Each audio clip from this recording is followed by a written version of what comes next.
고령화 사회가 가속화되면서 무릎 관절 환자도 급증하고 있다고 하는데요.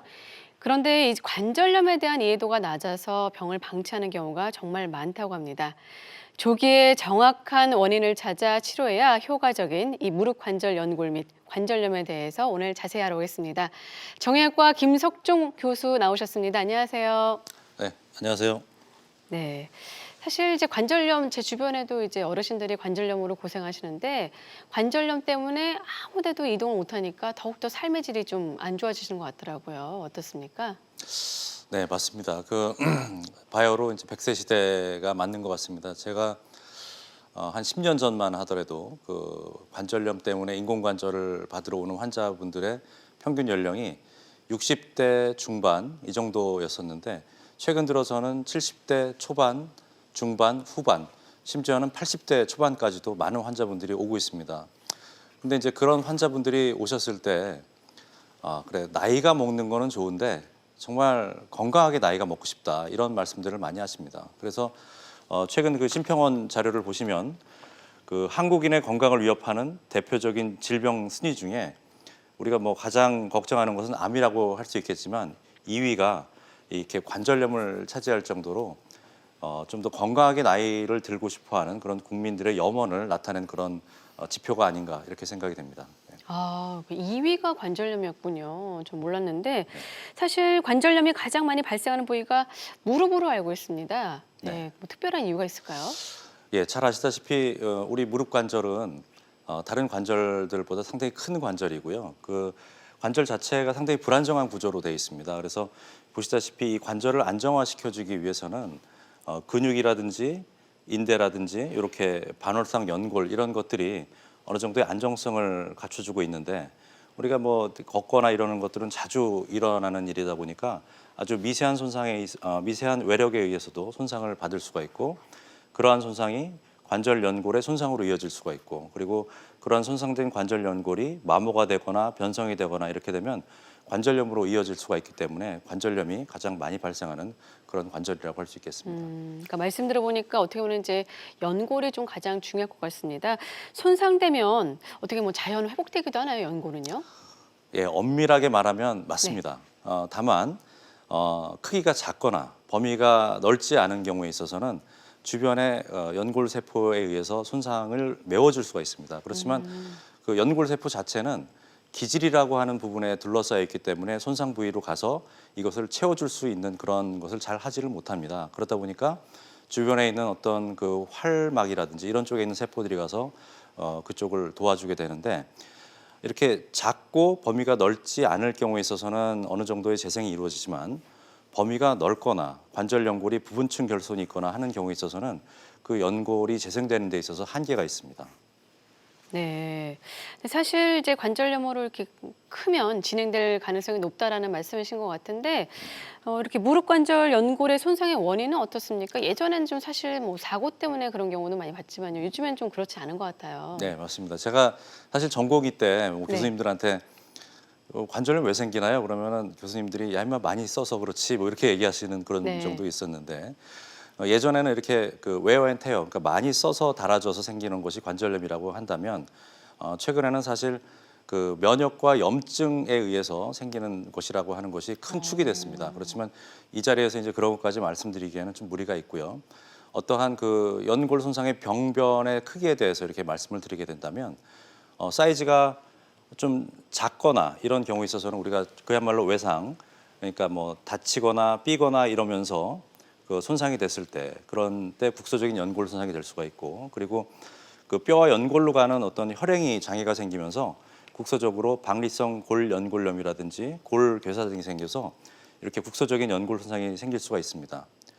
또 다른 한편으로는 이제 미만성으로 넓게 그 연골 손상이 올 수가 있는데 인대 불안정성이라든지 하지 부정 정렬 같은 경우는 예상하시다시피 많이 걷거나 쓰다 보면은 비정상적인 힘이 관절이 한쪽에 가해지면서 관절 연골이 서서히 마모가 되는 일이 생길 수가 있습니다. 그러면서 미만성 연골 손상이 될 수 있고 특히나 이제 반월상 연골이라고 하는 것은 관절 연골과 연골 사이에 위치해 있어서 연골하고 직접적으로 맞닿는 구조가 되는데 그런 연골 손상이 있을 때는 그 매끄러운 연골들을 이렇게 긁어주거나 그다음에 변성시키면서 미만성으로 넓게 이렇게 관절 연골 손상을 올 수가 있습니다. 네. 네. 네, 앞서서 무릎 관절 손상 원인에 대해서 좀 알아봤습니다. 그렇다면 좀 어떤 증상이 있을 때 연골 손상을 좀 의심해 볼 수 있을까요? 이 부분이 상당히 큰 문제입니다. 네. 왜냐하면은 정확히 말씀드리면 무증상입니다. 무증상이라는 얘기는 증상이 없어요? 환자가 느끼질 못해요. 그 네. 이유가 이 관절 연골 자체에는 혈관이라든지 신경 분포가 없기 때문에 어느 정도 손상이 진행되기 전까지는 환자가 통증을 못 느낍니다. 그렇지만 약간의 손상이 있을 때 그때는 몸에 있어서 어떤 약간의 보호 작용이라든지 염증 작용에 의해서 무릎이 좀 붓는 경우가 있습니다. 그래서 만약에 무릎이 붓거나 어떤 기계적으로 약간 걸리는 듯한 증상, 그런 증상들이 생긴다고 하면은 바로 병원에 가셔가지고 전문의와 상의를 해보시는 것이 가장 좋다고 생각이 됩니다. 지금 화면에 보이시는 것이 그 오른쪽 무릎은 이제 정상 무릎이고 왼쪽 무릎은 약간 부어 있는 증상인데 사실 어제 외래 오셨던 분입니다. 근데 그러세요. 그분도 증상을 못 느끼셨어요. 이게 네네. 부었는데 내가 왜 부었는지 모르겠다 하고 이렇게 오셨는데 이제 MRI를 찍고 검사를 해보니까 무릎 그 관절 연골 쪽에 손상이 있었던 것으로 이렇게 판명이 났었습니다. 네. 그럼 어떻게 보면 이제 통증이 있다면은 어떻게 보면 아주 심각한 좀 상태인 거네요? 예, 그럴 수가 있습니다. 그러니까 통증이 있다 할 때 사실은 우리 몸에서 통증을 일으키는 원인이 되는 조직들은 상당히 많습니다. 뭐 주변에 인대라든지 아니면 근육이라든지 그런 부분에 의해서 통증이 생길 수도 있고 그 말씀하셨듯이 관절 연골이 많이 손상이 됐을 때는 그야말로 통증이 될 수가 있습니다. 그래서 환자분들이 와서 되게 억울해하세요. 아니 나는 그동안에 아픈 적도 없는데 요번에 아파서 처음 왔는데 이렇게 망가질 수가 있느냐 이렇게 억울해하시는 경우가 있습니다. 근데 그래서 아까 말씀드렸듯이 약간이라도 증상이 좀 있으면 꼭 병원에 좀 가시는 게 좋겠다 이렇게 말씀드리고 그렇겠네요. 싶습니다. 네. 자, 그러면 병원에 가서 진단을 받는 게 좀 중요할 것 같은데 어떤 검사로 이제 무릎 연골 상태를 좀 확인할 수 있을까요?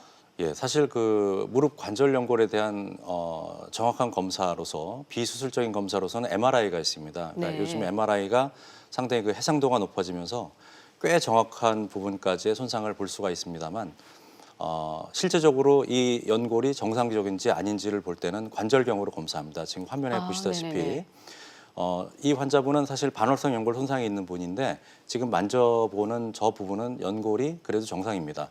이렇게 눌렀을 때 약간 탄력이 있으면서 바로바로 튀어나올 수 있는 약간 탄력이 있는 그런 연골은 정상적인 연골이 되겠고요.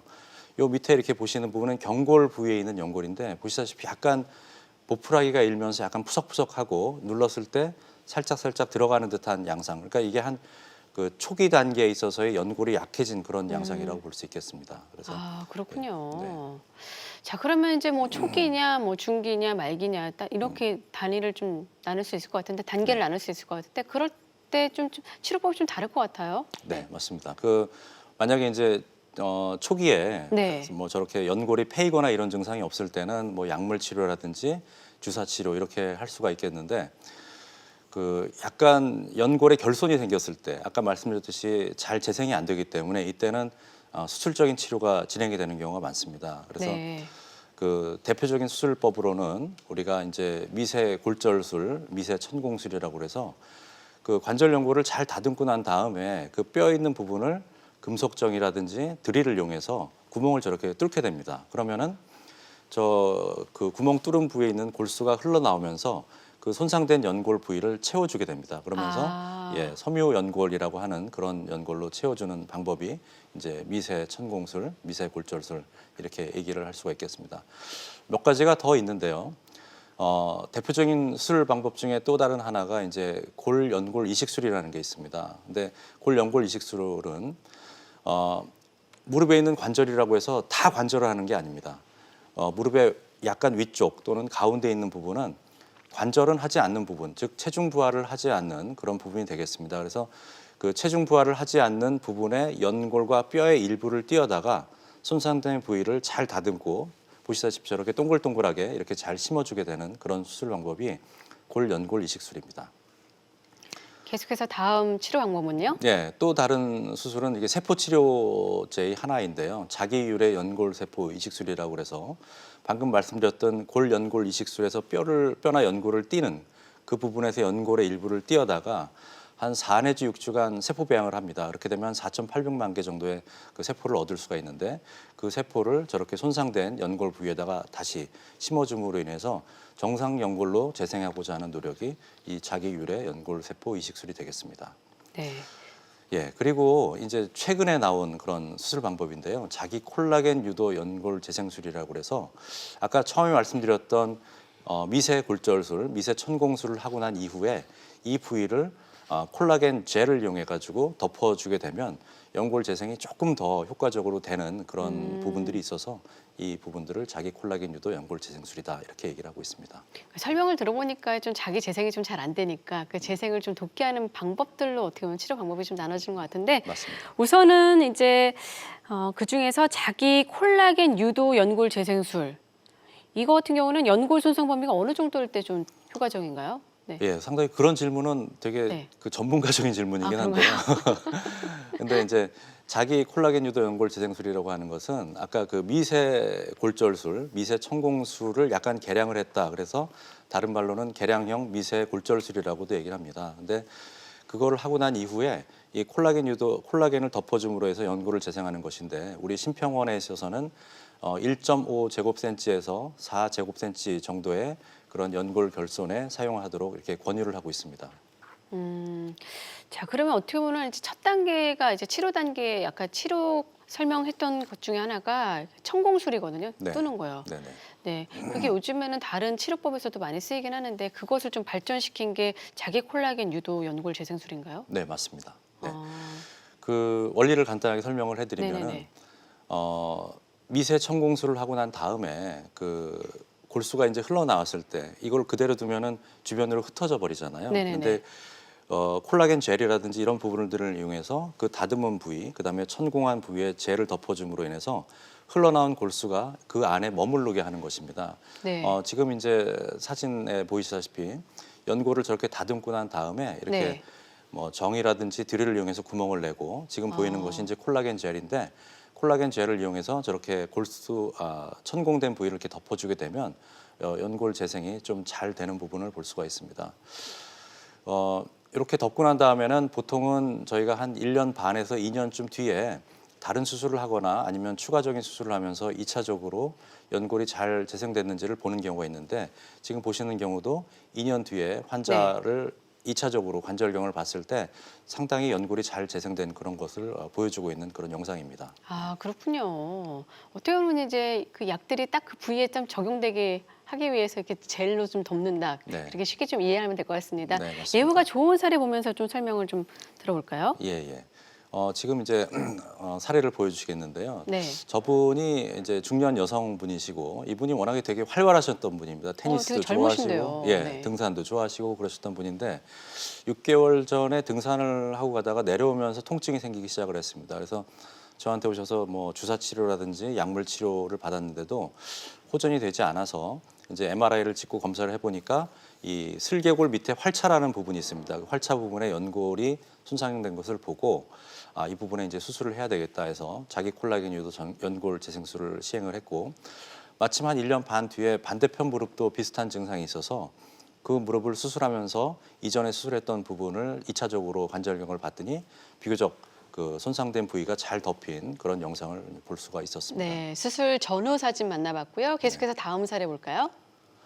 예, 이분도 뭐 40세 뭐 중년이라고 볼 수 있겠는데 이분은 이제 건설업에 종사하시는 분입니다. 일을 많이 하시는 분이고, 근데 3개월 전부터 갑자기 이제 쪼그려 앉지 못하겠다 이런 얘기를 합니다. 사실 건설하시는 분이 쪼그려 앉지 못하면은 직업을 바꿔야 되는 그런 상황이잖아요. 근데 그래서 이제 검사를 해보니까 저 부위에 병변이 있어서 자기 콜라겐 유도 연골 재생술로 시도를 했고 환자는 증상이 좋아지셨는데.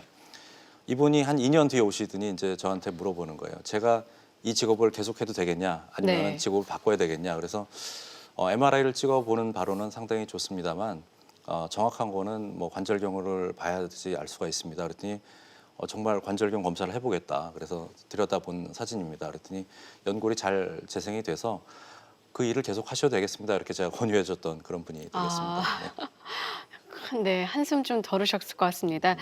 이렇게 해서 예후가 좋은 사례 보내드렸습니다. 환자분의 나이나 평소 질환 또 치료 시기에 따라서 치료 경과가 달라질 수 있다는 점 알려드리겠습니다.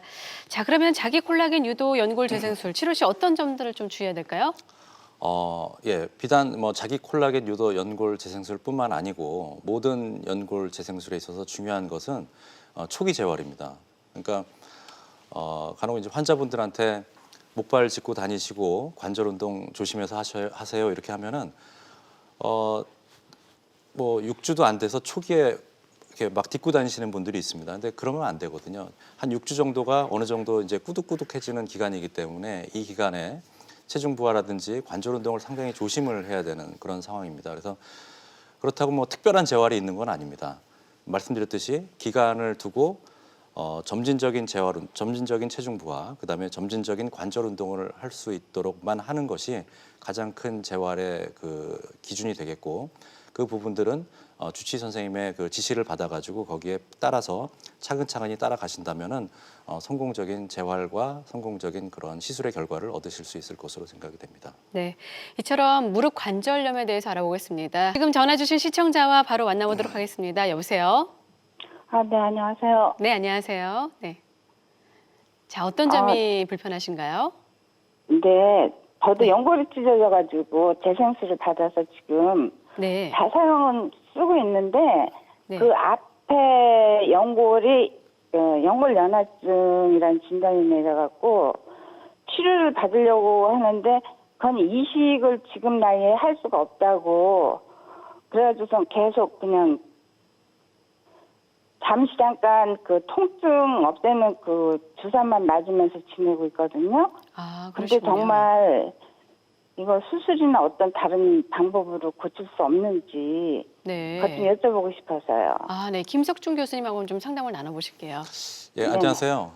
예, 안녕하세요. 예, 제가 이제 듣기로는 이제 연골이 상했다는 것보다는 이제 반월판 연골이 찢어진 거로 들리는데요, 맞습니까? 예, 예. 거기에 이제 그게 그러니까, 물렁물렁해져가지고 네. 그 그- 잡아주는 그 기능을 못 한다고 그렇게 예, 그 말씀 들어보니까 이제 들었어요. 연골판인 것 같습니다. 그러니까 네. 연골판이 손상이 됐을 때는 저희가 이제 나이가 젊을 때는 반월상 연골판 이식술이라는 걸 합니다. 그거는 이제 그 죽은 사체에서 연골판을 띄어다가 자신의 무릎에 이식을 하는 것인데, 그 이식술의 중요한 조건이 중요한 조건 중에 하나가 그 이식하는 부위의 연골의 상태입니다. 만약에 이제 주변 연골이 연골 연화증이 말씀하셨듯이 좀 심하게 진행이 됐으면 연골판을 이식하더라도 실패를 하거나 별로 효과적이지 못할 수 있는 가능성이 많기 때문에 연령이 많거나 주변 연골 상태가 좋지 않을 때는 저희가 일반적으로 권하지는 않고 있습니다. 근데 지금 이제 제가 전화로만 말씀드리는 것이기 때문에, 전화를 듣고 말씀드리는 것이기 때문에 정확한 판단은 저도 쓰지가 않기 때문에요. 혹시 어느 정도 기회가 되시면은 한번 병원을 방문하셔가지고 정말 자기 무릎이 이렇게 연골판 이식술을 받을 수 없는 정도인지 아니면 받을 수 있는 정도인지를 먼저 파악하시는 것이 중요할 것 같습니다. 네. 네. 그 부분에 대해서는 저기 의사 선생님한테 상의를 드렸는데요. 네. 이제 나이가 들면은 이 인공관절을 하는 그 단계에서 네. 이 연골 판 그 수술을 해야지 그렇지 않으면 이중으로 고통을 겪고 이게 복잡해진다고 제가 다니는 병원에서는 그렇게 말씀을 하시면서 그냥 간단하게 그 응급처치식으로만 해주시고 계시기 때문에 이게 그렇게 복잡하고 힘든 건지 이걸 함으로써 나중에 진짜 인공관절을 할 때 이 했던 부분이 인공관절을 하는데 지장이 있는 건지 거기에 대해서 상세히 여쭙고 싶거든요. 네네네. 예. 그 일반적으로 연골판 이식술을 했다고 인공관절 수술을 잘 못하거나 이러지는 않습니다. 그렇지만은 반월상 연골판 이식술 자체가 또 작은 수술은 아니에요. 좀 무리가 갈 수도 있고 오랜 동안 목발을 짚고 다녀야 되고 생활에 상당한 부담을 줄 수가 있습니다. 그래서 아마도 이제 방문하셨던 병원의 의사 선생님께서는 그 시청자분 말씀하신 분의 어떤 여러 가지 그 신체 조건이라든지 여러 가지 그 활동 능력이라든지 이런 거를 보고 아마 적합한 치료를 좀 제안을 해주신 게 아닌가 생각이 됩니다. 그래서 네. 나는 이렇게 하고 싶은데 의사 선생님은 그렇게 하지 말라고 하고 이렇게 권유를 할 때는 아마 무언가 이유가 있을 겁니다. 그러니까 충분한 좀 상의를 통해서 좀 현명한 결정을 하시는 게 좋지 않을까 이렇게 생각이 됩니다. 네, 전화상으로는 좀 정확한 진단에 한계가 있으니까요. 네, 지금 말씀해 주신 거 잘 참고하시길 바라겠습니다. 계속해서 다른 시청자 한 분 만나보도록 하겠습니다. 여보세요? 여보세요? 네, 안녕하세요. 예, 안녕하세요. 네, 자, 어떤 점이 어떻게 불편하신가요? 저는 43살 여성인데요. 네, 예, 1년 전에 다리가 아파서, 살짝 뛰다가 갑자기 딱 소리가 나면서 이게 오른쪽 무릎이 아팠거든요. 네, 그래서 병원 가서 진료를 받고 있는데 아무 이상이 없다고 했어요. MRI 찍었을 때. 네, 그러고 난 다음에 조금 한 몇 개월이 지나고 나서 이제 왼쪽 다리가 아픈 거예요. 외상은 네. 없었는데. 그리고 나서 가서 찍었는데 아무 이상은 없다는데 네. 무릎 계속 아픈 게 계속 지속되더라고요. 양쪽이 그러면서- 다요? 예, 양쪽 아니 첫 번째 다친 다리는 괜찮던데 두 번째가 아, 이제 왼쪽이요. 네. 예. 그러더만 이제는 2월부터는 부종이 계속적으로 생겨요. 아, 예, 그래서 뭐 주사를 맞거나 이런 행위는 안 했거든요, 아직. 네. 그래서 뭐 초기인가요? 살을 네. 예? 예, 초기 단계라고 아까 부종 네, 예, 그럴 수도 말씀하셨거든요. 있습니다. 그러니까 네. 저도 뭐 엄청 아파요. 네. 네. 네. 예, 안녕하세요. 예. 네, 저도 사실은 뭐 그 환자분을 뵙지 않고 이렇게 전화 통화만으로 상담을 드리기는 한계가 있긴 합니다만 아마 이제 처음 아프셨는데 MRI상 이상이 없다고 얘기를 한 거 보면은 관절 연골 손상일 수도 있고 연골 손상이 아니었을 수도 있고요. 근데 무릎에서 통증을 느끼는 부분은 상당히 많습니다. 연골뿐만 아니고 그 우리가 슬개건이라고 하는 무릎 밑에 있는 인대, 그다음에 그 뚜껑뼈라고 얘기하죠. 슬개골이라고 하는 그 위에 있는 근육들에 있어서도 약간의 손상이 있거나 문제가 있으면 심한 통증으로 이어지는 경우가 상당히 많습니다. 그래서 네. 그 통증 때문에 아마도 이제 오른다리에다가는 체중 부하를 잘 못하시다 보니까 어떻게 보면 또 왼쪽에다가 과도한 체중이 부하가 됐을 수도 있습니다.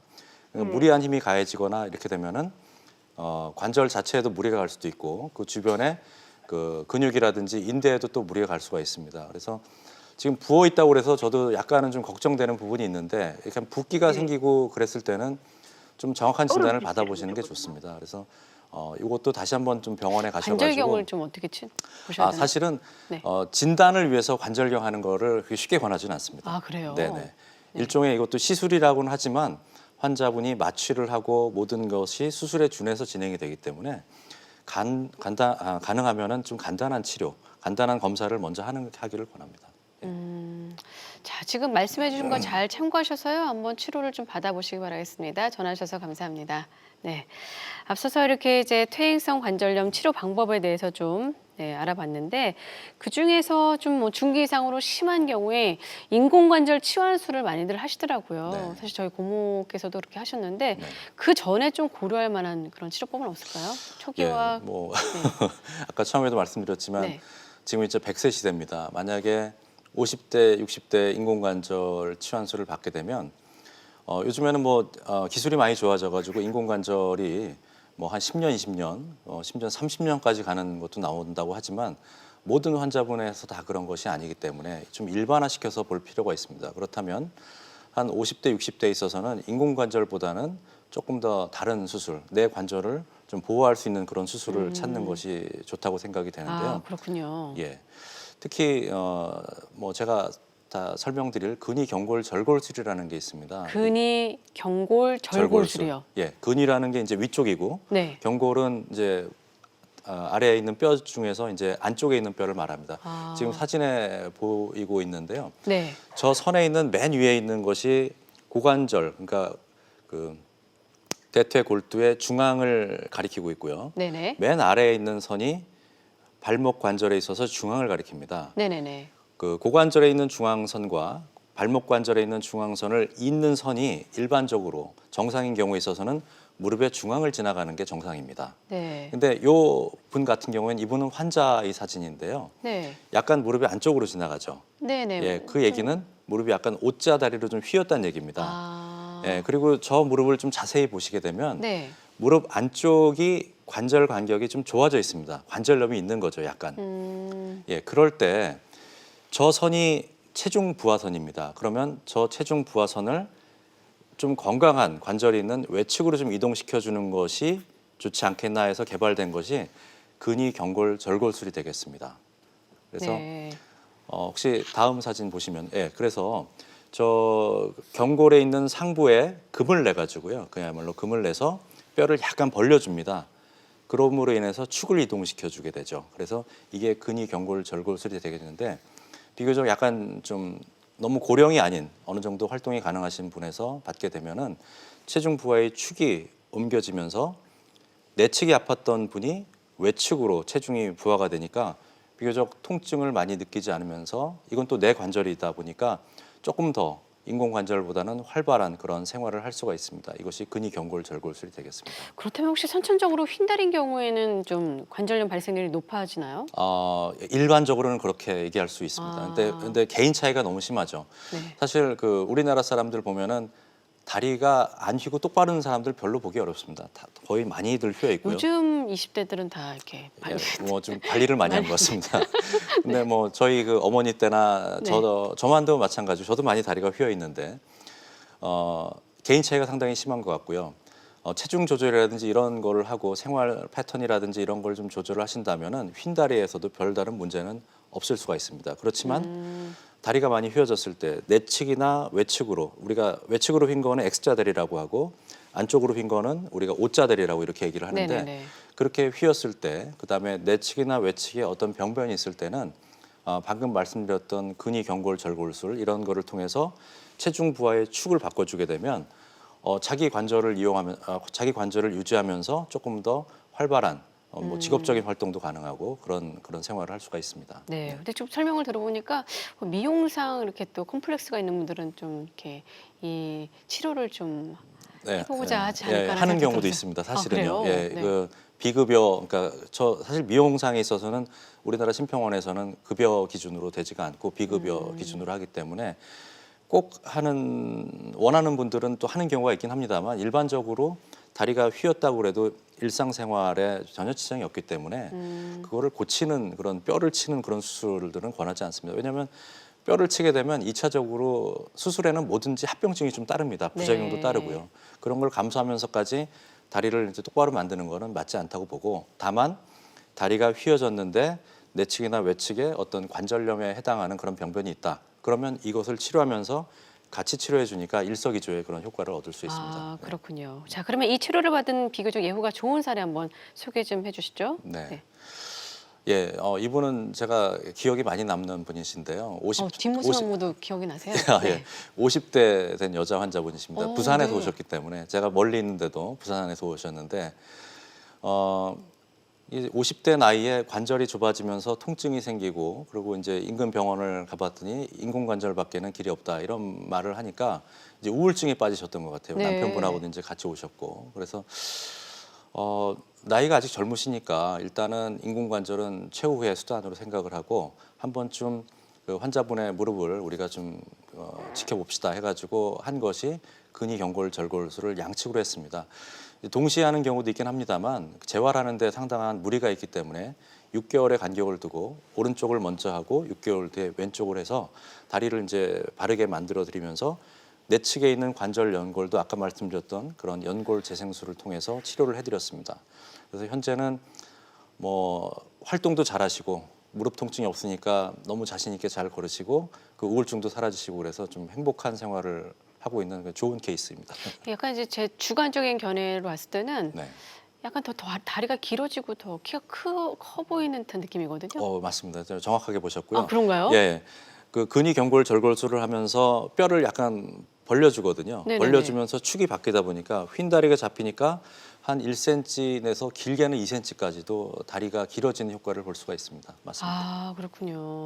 자, 저희가 보여드릴 사례는 예후가 좋은 사례입니다. 환자분의 나이나 치료 시기에 따라서 치료 경과가 달라질 수 있다는 점 말씀드리겠습니다. 자, 이제 어쩔 수 없이 좀 인공관절로 교체하는 경우는 좀 어떤 경우일까요? 저희 사실 고모께서도 인공관절 치환 수술 하셨는데요. 네. 네, 나이가 그때는 어떻게 되셨는지. 네, 70이 넘으셨어요. 그러면은 네, 권합니다. 저도. 아, 그런가요? 예, 예. 네. 사실 그 통증이 별로 없고 아무리 다리가 뭐 휘거나 망가지거나 이렇더라도 보행이 가능하고 통증이 그렇게 심하지 않다면은 인공관절은 권하지는 않습니다. 그렇지만은 통증이 심하고 보행이 어렵고 무릎이 거의 구부러지지 않을 정도로 문제가 있다면은 인공관절을 권하고요. 특히나 나이가 드신 분들에 있어서는 뭐 5, 60대를 넘어가서 70대 가까운 분들은 사실 연골 재생술이라든지 근위 경골 절골술 이런 거를 통해서 재활을 따라가기가 어렵습니다. 근력이 안 되시기 때문에 그러시군요. 그때는 이제 인공관절을 하는 것이 훨씬 낫습니다. 그렇기 때문에 좀 70대가 많은데 먼저 그럼 70대 남성분 보면서 좀 설명을 이어갈까요? 네네. 네. 이분도 제가 사진만 봐도 기억이 나는데 보시다시피 상당히 많이 다리가 휘었죠. 네, 옷자 정말, 다리가 상당히 네. 휘었는데 저분이 이제 처음 외래 오신 거는 이제 그 여름물에 오셨어요. 여름물에 오셔서 근데 그야말로 이제 엉금엉금 오셨죠. 걸음걸이가 그렇게 됐는데 이제 수술을 받아야 되겠다. 그래서 통증은 없으세요? 그랬더니 아직 일할 만하다. 그래서 그러면은 수술을 바로 받으시는 게 낫지 않겠습니까? 그랬더니 저기 모내기 다 하고 추수 다 하고 그 다음에 하시겠다 그래가지고 겨울에 와서 수술 받으신 분입니다. 근데 저분 같은 경우에는 사실상 이제 나중에 물어봤더니 통증도 너무 심하셨고 그다음에 관절 운동도 안 되고 그 남보기도 되게 좀 그랬다고 하시더라고요. 그래서 겨울에 수술을 해드려서 오른쪽에 사진에 보시는 것처럼 다리를 이제 똑바로 만들어 드렸더니 마찬가지로 휜 다리가 잡히면서 키도 커지고 그다음에 다리가 똑바라지니까 동네 분들 보기에도 훨씬 좋게 보이다 보니까 네. 성격이 바뀌셨어요. 살도 외향적으로. 빠지신 것 살도 같아요. 빠지셨습니다. 네. 잘 다니시고 그래가지고 좋아졌습니다. 네, 계속해서 다음 사례는 여성분이신데요. 예. 이분은 이제 70대 중후반 되셨던 그런 여자분으로 제가 기억을 하는데 이분 같은 경우는 그 휜 다리보다는 그 주변에 뼈가 좀 자라나기도 하고 관절 간격이 완전히 감소가 되는 바람에 무릎이 많이 굳었습니다. 그래서 네. 관절 운동을 해보시라고 하면은 거의 0도에서 한 2, 30도 정도밖에 까딱까딱을 못해요. 의자에 앉기도 상당히 어려웠던 분입니다. 그래서 저분은 이제 인공관절 수술을 하면서 최소한 90도 이상 관절 운동이 가능하다 보니까 뭐 의자 생활이라든지 여러 가지 뭐 일상생활을 하는 데 있어서 계단 오르내리는 것도 많이 편해지셨고 그래서 이분도 지금은 상당히 행복한 그런 그 생활을 하고 계신 걸로 제가 알고 네, 있습니다. 예우가 좋은 사례 만나봤는데요. 네, 개인차가 있다라는 점 알려드리고요. 네. 네, 인공관절로 교체하면 좀 구부리거나 활동하는데 좀 불편함은 없을까요? 있죠. 맞습니다. 왜냐하면 인공관절이라는 것 자체가 사실은 자신의 관절이 아니고 이물질이죠. 어떻게 보면 네. 이물질이기 때문에 아무래도 안정성이라든지 그다음에 균형 감각이라든지 이런 부분에 있어서는 상당히 불편합니다. 근데 그 인공관절을 할 때 어떨 때 보면은 온 병실 안에 7분이 다 인공관절을 하신 분이에요. 그러면은 네네. 경쟁이 벌어집니다. 내가 더 많이 구부리고 뭐 이렇게 하는데 아. 절대 그러면 안 됩니다. 그거는 그러세요? 네. 예, 환자마다도 차이가 크기 때문에 제가 지금 모델을 가지고 나왔는데요. 네네네네. 이 모델을 잠깐 보시면은 네. 그 인공관절이라고 하는 것은 이렇게 손상된 뼈들을 다 가른 다음에 여기를 이제 겉에를 이제 금속으로 싸고 요 사이에 이제 관절을 하나 집어넣는 게 되겠습니다. 근데 보시면 자, 이게 무릎을 쫙 폈을 때 상태라고 치면 이 정도가 됐을 때 90도입니다. 네네. 90도인데 여기서 더 구부러지면은 네. 인공관절끼리 관절하는 것이 아니고 뒤에 있는 이 네. 뼈하고 인공관절이 관절을 하게 됩니다. 그러네요. 그러니까 무리한 관절이 되는 거죠. 네네네. 그러니까 일반적으로 한 120도 이 전후 정도의 관절 간격이 유지가 된다면 이 정도는 나한테 충분히 갔구나 이렇게 생각하시고 너무 욕심을 안 내시는 게 좋습니다. 아. 그렇다고 뭐 이렇게까지 다 구부러지는데 하지 말라고 하는 건 아닙니다. 다만 이거를 더 만들기 위해서 운동을 할 때는 이 인공관절물에 무리가 갈 수가 있기 때문에 인공관절 치환물의 그 수명을 좀 단축시킬 수가 있습니다. 그래서 어느 정도 관절 운동이 되면 너무 큰 욕심은 안 부리셨으면 하는 게 제 바람입니다. 네. 그 쓸데없는 이렇게 경쟁을 또 하시기도 그런 하시네요. 경우가 많습니다. 네. 마지막으로요. 무릎 관절 질환이 생기면 좀 일상생활에 큰 불편함을 겪잖아요. 네. 네. 예방법이 어떤 게 있을까요? 저 같은 경우는 계단 올라갈 때는 그냥 네. 제가 계단을 이용하고요. 네. 내려올 때는 엘리베이터 타거든요. 예. 어떻게 저기 근데 젊으신데 아직 제가 저 고모 때문에 좀 약간 많은 운동을 영향을 하셔야 될 받아가지고. 그런 나이인 것 같긴 한데 건강한 관절을 유지를 하기 위해서는 일단은 하중을 줄이는 게 제일 중요합니다. 그래서 체중을 만약에 줄일 수가 있다면 체중 줄이는 게 중요하고 무거운 물건을 오랫동안 들고 다니지 않는 게 중요하죠. 그리고 가능하면은 의자 생활을 하는 게 좋겠고요. 네. 의자 생활도 너무 바른 자세로 너무 오래 있는 것도 좋지 않습니다. 무릎이 90도가 됐을 때는 무릎 관절 연골에 가해지는 압력도 상당히 높습니다. 그래서 의자에 앉더라도 약간 다리를 좀 핀 상태로 앉는 게 좋겠고요. 그다음에 틈나는 대로 무릎 허벅지 근육에 힘을 줬다 뺐다. 줬다 뺐다를 빨리 하면은 근육 강화가 안 됩니다. 준 다음에 한 5초 내지 8초 정도를 셌다가 다시 힘을 빼든지 이런 식으로 하게 되면은 근육이 수축되는 시간을 충분히 갖기 때문에 근육 강화가 됩니다. 그래서 이런 부분만이라도 일상생활을 하시면서 충분히 지키신다면 건강한 무릎을 유지할 수 있지 않을까 이렇게 생각이 됩니다. 네. 자, 지금까지 이 시간 도움 말씀 주신 분은 김석중 교수였습니다. 오늘 말씀 감사합니다. 네, 감사합니다. 네, 무릎주의, 특히 허벅지 근육을 단련하면요, 이 충격으로부터 무릎 관절을 또 보호하고 또 무릎에 가해지는 부담이 줄어서 연골 손상의 예방에 도움이 된다고 하니까요. 네, 이 점 참고하시기 바라겠습니다.